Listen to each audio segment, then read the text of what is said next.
Dear friends, I would like to share with you a letter I sent to my MP for Bournemouth West, Mr. Connor Burns. Dear Mr. Burns, as my representative in Parliament, I would like you to convey this message to whoever happens to be in the Cabinet at any one moment. It is my belief that God is not mocked.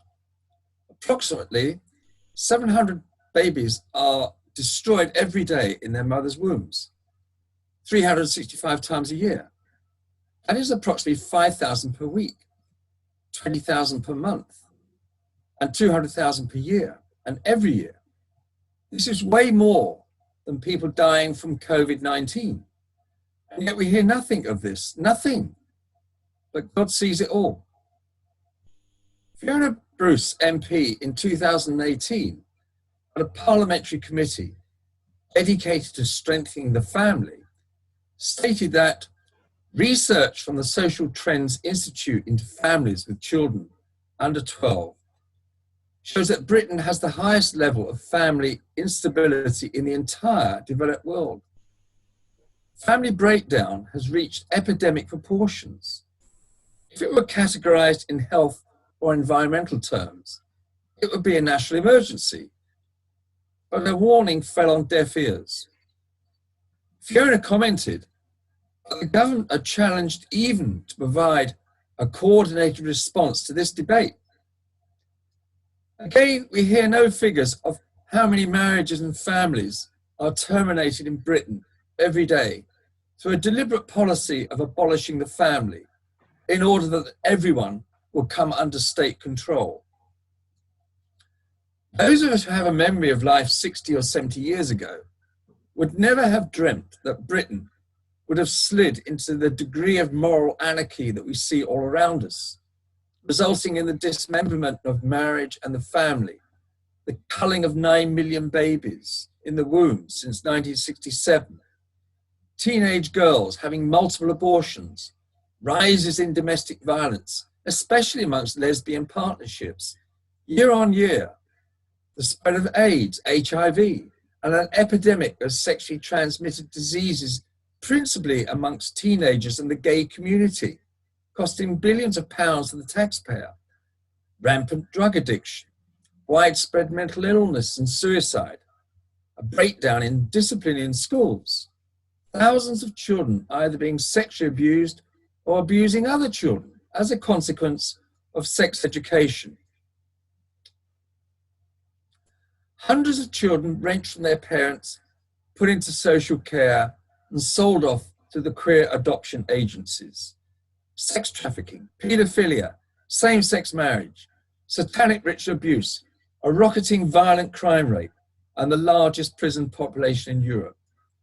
All this has been led by the gay and feminist liberation stormtroopers, Peter Tatchell, Stonewall, the Fawcett Society, the Equality and Human Rights Commission, the BBC, and the queer parliamentarians, who, whilst bleating that they represent the most oppressive and victimized section of society, have become, in fact, the most narcissistic, proud, privileged, and tyrannical minority.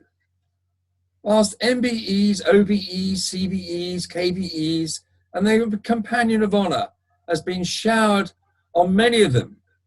One of their number, lesbian Dr. Ellie Barnes, MBE, and educational advisor of the government, has already declared that she's going to smash heteronormativity in the home, in the schools, and in the community. Along with Peter Tatchell, Theresa May, Sir Ian McKellen, you, Mr. Burns, have said that you're going to break down the barriers to absolute freedom for the LGBTs to getting what you want whenever you want.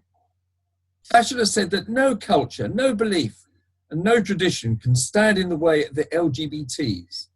And we know what those barriers are. The church, the biblically defined marriage and family, our God-given consciences, and any kind of moral restraint protecting us from our own pride, ambition, and lusts. These our politicians and queer chums, and their queer chums, have vowed to break down. You were a speaker at the inaugural LGBT Leaders Conference held in London in 2015. The Pink News reported that at the LGBT Leaders Conference in 2018, the stated aim was world domination. Let me remind you that for every action, there is an equal and opposite reaction. There will be a day of reckoning.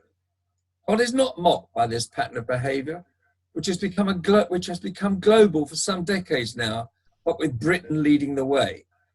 I believe COVID-19 is not God's judgment, which is yet to come, but merely God's warning. Just as Pharaoh was given 9 warnings before the 10th and the great Exodus. In my opinion, after we've got over the present epidemic, unless Britain repents and cries to God for mercy, even worse plagues will be poured out on us as predicted in the book of Revelations. No doubt, this year's gay pride parades will be put on hold, but to tell the truth, I believe they're no longer needed. They're surplus to requirements. They've more than fulfilled their task of corrupting, demoralizing our nation, rendering the public incapable of using their common sense or being free to speak or even think freely. We are no longer a race of free people, but live in fear of political correctness. We have become a subject nation. I believe it is in the public interest to know if the LGBTQ will have priority in gaining access to the national health in order to cure their technicolored and kaleidoscopic menu of sexually transmitted diseases. Will their needs come first over those of the public? Will the government dish out yet more money for gay charities like Stonewall and pay out more money for PrEPs and the funding of compulsory RSC in September? It's the economy, stupid. The natural traditional family is God's masterpiece of creation, the very atom, building block of any nation. The basic unit of a thriving economy is having a productive and healthy workforce. This can only be created by healthy, productive and strong families where children are produced and raised by both their father and mother. If we survive the present health, economic and military crisis, what will you do, Mr. Burns, to restore a holy fear of God and his eternal laws? Or will you put your foot down even hard on the pedal, accelerating a nation down the Gadarene slope to self-destruction?